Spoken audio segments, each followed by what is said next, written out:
Professor, como é que a gente tem que entender, ao mesmo tempo, e essa é, como o senhor falou, a gente brincando sem fechar os acordos que precisa fechar, essa aproximação, ou é até é perceptível ver que tudo isso se intensificou depois dessa questão desse imbróglio todo Brasil, Estados Unidos, essa aproximação do Brasil com a China, que já é uma relação estabelecida, uma relação ótima, comercial, política, enfim, principalmente do atual governo, com o governo chinês, mas como é que a gente tem que entender o atual momento dessa intensificação de aproximação? Inclusive, a gente já vê algumas marcas brasileiras, né, dizendo a ideia é nunca mais usar dólar, diz empresário brasileiro que importa da China há quase 3 décadas, Vale e Suzano já vendem para a China em moeda chinesa, Eldorado, né, as notícias já de 2023, Eldorado exporta celulose para a China em renminbi, quer dizer, a gente já tem essa política sendo tratada, sendo falada.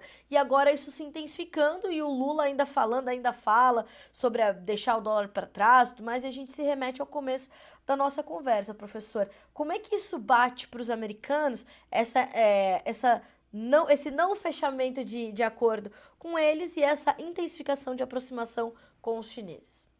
Veja, essa aproximação com os chineses não faz cócegas.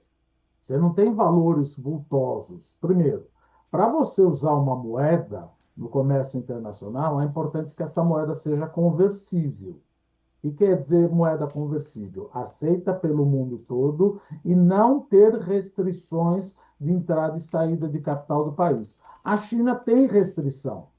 Então, se eu vendo para a China e recebo, por exemplo, em Chinese Yuan, o que eu vou fazer com essa moeda? Posso botar na bolsa de Shanghai, Shenzhen? Não, não posso.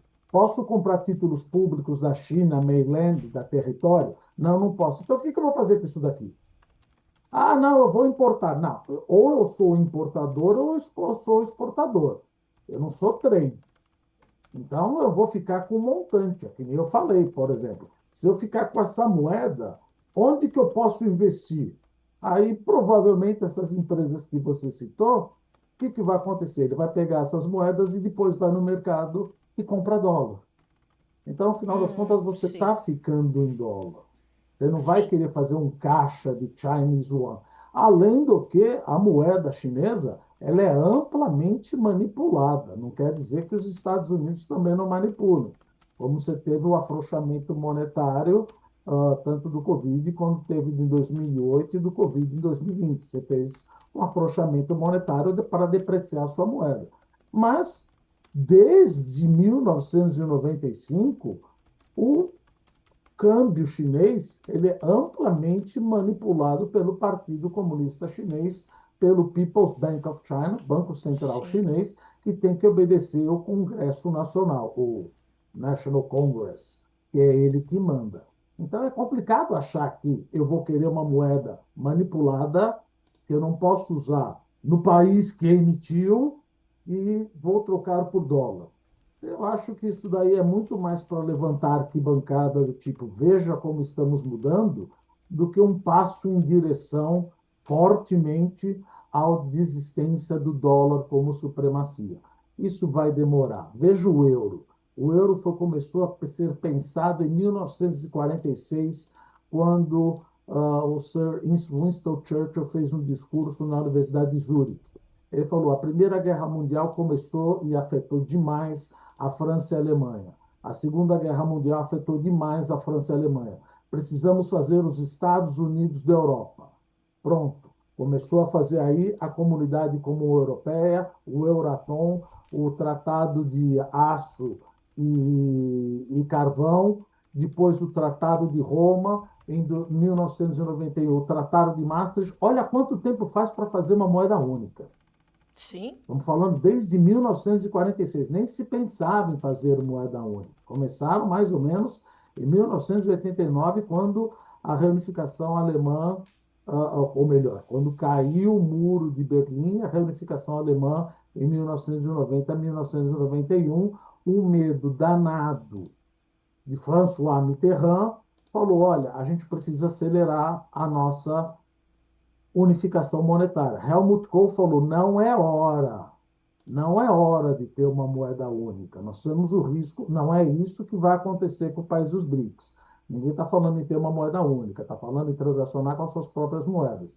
Mas mesmo assim, você levou desde 1946 até 2010 que você teve a crise da zona do euro. Ou seja, você foi um projeto incompleto.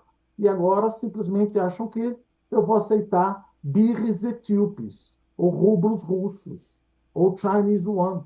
Isso provavelmente vai ser na calada da noite trocado por dólar, porque eu vou ter um caixa de yuan chinês que é manipulado.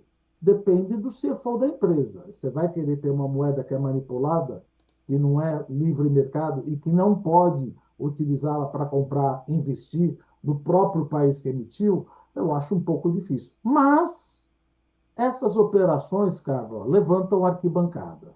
Então fala, tá vendo? Estamos fazendo um grande acordo. Não é grande acordo. O dólar não está num sinal de provavelmente ser substituído nos próximos 10 anos. Acho muito difícil isso acontecer. Claro, existe um começo, assim como a libra esterlina deixou de ser moeda padrão depois de Bretton Woods em 1944, quando John Maynard Keynes e Harry Dexter estabeleceram que para o dólar 35, o Federal Reserve poderia emitir US$ 35 desde que tivesse um onça ouro depositado no Fort Knox. Caiu em 1973 com o Richard Nixon falando $1 vale $1. Então, o que, que é o lastro hoje? Eu falo sempre brincadeira. O lastro sou eu.